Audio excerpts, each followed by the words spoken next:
औज़ बिल्लाहि मिनश शैतानिर रजीम, बिस्मिल्लाहिर रहमानिर रहीम। आज आप देख रहे होंगे कि मैंने टोपी भी चेंज की हुई है। अक्सर मैं काली टोपी पहनता हूँ। ये टोपी जो है मुझे हदिये में मिली है। मेरा भांजा मून उम्रे पे गया हुआ था, वो वापसी में वो मेरे लिए 2 टोपी लेकर आया। एक हम किसी और दिन पहनेंगे, और ये सूट जो आप देख रहे हैं ये मेरी बेगम साहबा पाकिस्तान गई हुई थी, ये वहां से मेरे लिए गिफ्ट लेकर आई। एक दूसरे को जब हम गिफ्ट देते हैं तो आपस में मोहब्बत और प्यार बढ़ता है। हमारे नबी ने हमें यही ही सिखाया है। जब हम छोटों से प्यार करेंगे तो छोटे हमसे भी प्यार करेंगे। तो मैं मून का बहुत शुक्रगुजार हूँ। तो अल्लाह पाक उसका जो उम्रा है वो कबूल फरमाए। मैं उसको उम्रे की मुबारकबाद देता हूँ। मैं उसका फिर शुक्रिया अदा करता हूँ जो उसने मुझे 2 टोपियाँ हदिया की और मेरे लिए खजूरें भी भेजी। तो ये सूट जो मैंने पहना है, तो ये आज मैं शादी पे पहन कर गया था। हमें इनवाइट किया था, मैं और मेरी बेगम वहां पर गए थे, और वहां पर जो 2 बच्चों की आपस में शादी हुई। एक बच्चा जो था वो आलम भी था और मुफ्ती भी था, और बच्ची जो थी वो भी आलमा थी। तो दोनों ही के अंदर इल्म की रोशनी थी, और उसको भी पता था बीवी के क्या हुकूक हैं, और बीवी को पता था खावंद के क्या हुकूक हैं। तो यहाँ पर हमारे बुजुर्ग कारी वहाब साहब भी आए हुए थे। उन्होंने हमारी जो जामिया मस्जिद है उसकी तकरीबन 35 साल खिदमत की है। उनको ये इजाज़ दिया गया कि वो मियाँ बीवी के हुकूक में थोड़ी सी बात करें।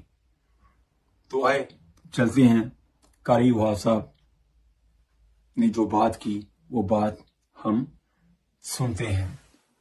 इसका रोल क्या है हमारी जिंदगी में? देखिए, जब हम अच्छा कपड़ा पहनते हैं तो सबसे पहले ये लिबास हमें ब्यूटीफाई करता है, जीनत बख्शता है। अच्छा लिबास पहने, देखने में बहुत अच्छा लगेगा। So beautify yourself by your garments. ये गारमेंट्स और कपड़े आपके ब्यूटीफाई करते हैं और जीनत बख्शते हैं। एक फायदा ये है। दूसरा फायदा ये है कि ये लिबास जो है वो आपका प्रोटेक्शन करता है।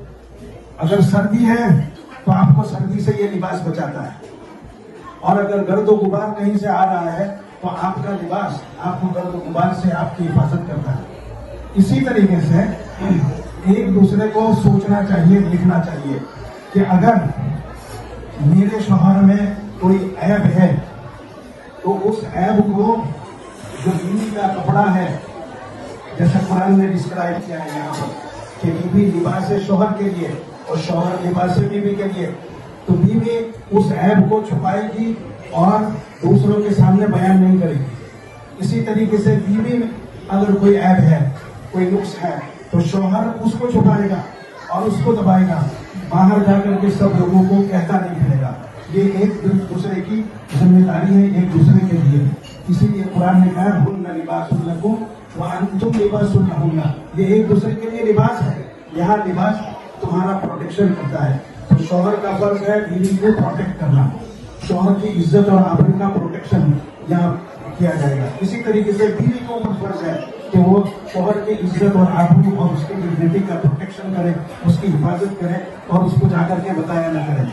कभी कभी ऐसा होता है कि वो अपने मेके जब जाती है तो मेके वालों में सब नए शौहर की खराबियां और बुराइयां बयान करना शुरू करते हैं। इसी तरीके से शौहर जब अपने माँ बाप के घर में उनके सामने होता है, अपने रिश्तेदारों के सामने, तो बीवी की एक चीज जो नापसंद है उसको सबके सामने बयान करता है। लिहाजा ये तरीका सही नहीं है, बल्कि एक दूसरे का अदब करें, एक दूसरे का रिस्पेक्ट करें और इस जिंदगी की जो गाड़ी है आपकी उसको आगे बढ़ाएं, ये जिंदगी के सफर को आगे बढ़ाएं। ये सिर्फ नसीहतें कुरान और हदीस की सिर्फ दुल्हा दुल्हन के लिए नहीं है, बल्कि हम लोगों के लिए भी है। This is not just for the new players, but it is also old player and experienced players as well.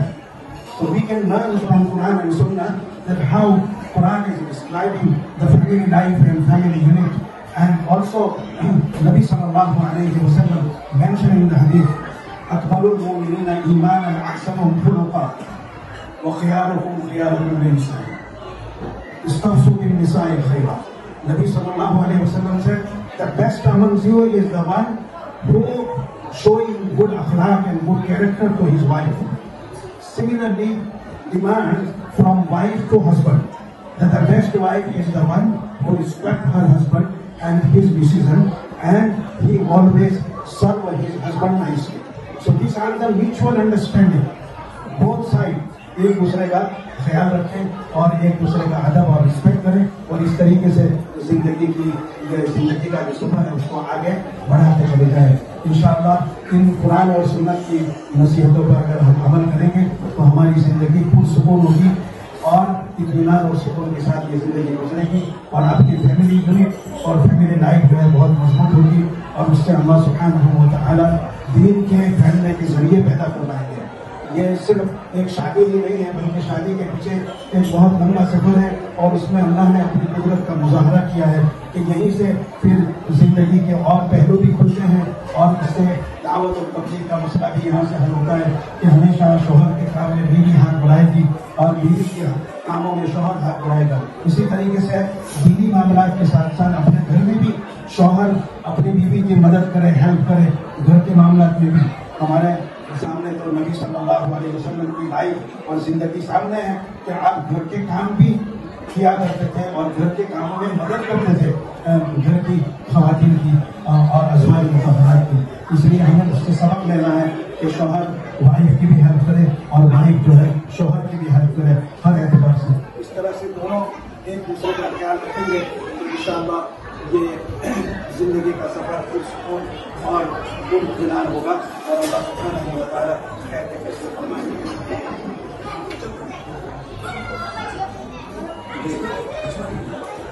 صلی اللہ علی نبینا محمد وعلی آلہ وصحبہ اجمعین. سبحان ربک رب العزة عما یصفون وسلام علی المرسلین والحمد للہ رب العالمین.